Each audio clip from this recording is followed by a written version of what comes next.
Hello, everybody. Welcome to Convergence. Welcome to CVG-TV. My name is Gregory Parks, and you are watching Conlink. My next guest on Conlink is a Deputy Systems Uplink Engineer for Jet Propulsion Laboratories in Pasadena, California. You might be familiar with one of the projects she's worked on, a little thing called Mars Pathfinder. Please welcome Bridget Landry. Bridget, thank you for joining us today. Thank you for having me. Now, I mentioned the Mars Pathfinder, Bridget, but what are some of the other projects that you've worked on that people might have heard of? Well, early in my career, I worked on the Hubble Space Telescope, and I worked on a mission called TOPEX, which nobody's ever heard of. It was an Earth orbiter. And from there, I went to Pathfinder, and then I spent 13 years on Cassini. From there, I went to Dawn, and we did the Vesta mission. After that, I went to Mars Reconnaissance Orbiter, and then the Odyssey orbiter around Mars. I did a little bit of time on the Spitzer Space Telescope, and currently I'm working on the Mars 2020 rover, which is the same size as the MSL rover and launches in July of next year. Oh, beautiful, amazing. So you've been busy and part of a lot of pivotal missions. That's amazing. So of all these projects that you've done, do you have a favorite project that you've worked on with JPL NASA? Absolutely. Pathfinder is my favorite. It was such a wonderful project between the people and the things we were doing that had never been done before. It just was amazing. We had a lot of freedom because the official line was, oh yes, we're all behind the faster, better, cheaper. But behind the scenes, everybody was convinced we were going to be a smoking hole in the ground. And so they kept their hands off, and that allowed us to get the work done. Oh, amazing. Yeah, that's a boon. That's a complete boon. Holy cow. A lot of people, I'm sure, probably envy that setup. So their fear kind of brought them out of your way and kind of freed you all up. Yes, it was really, really good. You are a fan of a great many things yourself. What is your favorite fandom? It's a real easy call. Original Star Trek. That was what got me into science fiction in the first place, and it's always been my first love. Well, given that answer, who is your favorite character on Star Trek? Has to be Spock. I was always the silent. Marvelous. I'm sure you made a lot of people happy with that answer. Myself included. What got you into making costumes? You make costumes. What got you into it? I kind of have always made costumes, but I started in science fiction fandom costumes because I just love Star Trek so much. And one of my very earliest costumes was a Starfleet uniform. And I knew somebody whose father worked on the show and had smuggled a pattern off of the set. And so we had it got passed around to all the people in our club, and we took drafts off of it. You got to remember, I was 13 at the time, so I was a lot smaller than the people it was made for. So it was a challenge to alter it.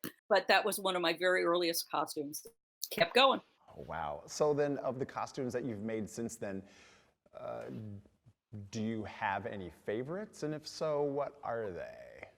Usually the favorite is the one I'm working on right now, or the one I just finished. The one I am currently working on is pissing me off. So, not so much the favorite child. I loved doing Droxine from the Cloudminders on old Star Trek. It was very impressive. And the Strauss-Waltz Assault team is the one everybody remembers. There were 10 of us, all in Victorian garb in camouflage. It was very silly. So those have to be some of the high points. If you could, would you make your own voyage to the stars? Instead of working on these, the telescopes and the probes, would you make your own voyage to the stars? Absolutely, in a hot minute. I was at a science fiction convention one time where Heinlein was being interviewed by somebody who had no idea who he was. And she I managed to get into the room while the interview was going on, and she looks at him and she says, "Do you really think that anybody would want to leave the planet?" And I picked up my backpack and I said, "I have my toothbrush. I'm ready to go." And Heinlein just gave her this little smile and said, "I could walk to the door right now and say I have one-way tickets to Alpha Centauri, and there would be a line." And she was just completely, she just did not get it. So yeah, I would go. Always packing your toothbrush and always know where your towel is. Exactly. So you said that Star Trek was one of the things that got you interested in space and working, doing work that led to your current career. Who are some of the people that influenced you to work in the sciences as you were coming along since that first spark was ignited? I was 8 when we landed on the moon, so that was very influential.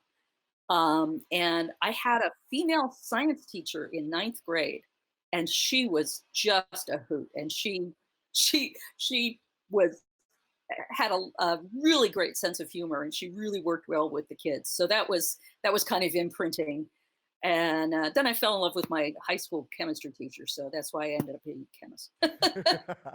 We often get to see the results of work like yours, but what would you want people to know about your work that we don't get to see in the final product, or rather that is incorporated in the final product, but it's work that's hidden? It's kind of interesting because costuming and doing space missions actually have a lot in common in that both of them are constantly building prototypes. You're constantly doing something that hasn't been done before, and so you're making it up as you go along, and it's a challenge. You have to you're making something from whole cloth, and it can be incredibly frustrating and incredibly overwhelming. But when you get it right, best feeling in the world. The day we landed and Pathfinder landed safely, my face hurt because I was smiling so much.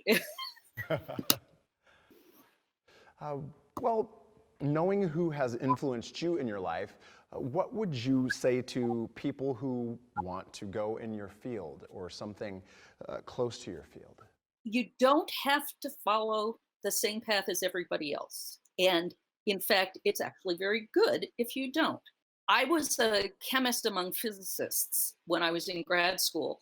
And just like on the Big Bang Theory, that made me less than. But I felt that it also gave me a perspective that all these guys that had been in the physics program didn't have. I was looking at things from a slightly different angle. And I think that is very powerful. That's how you solve problems. You get people who think differently, and that way you see around all your blind spots. Be who you are, and don't be afraid to bring in something that may or may not be the standard solution. Give it a whirl. You never know. Well, thank you, Bridget. Thank you for taking time to speak with us today, and we look forward to seeing you again at Convergence this year. And Thank you. Thank you. I'm looking forward to it very much. oh, that's always great to hear. We love hearing how people are excited to come join us for those few days. So thank you for joining us. Have a good day, and we'll see you in a bit. Thank you. You too. My name is Gregory Parks, and you are watching Conlink.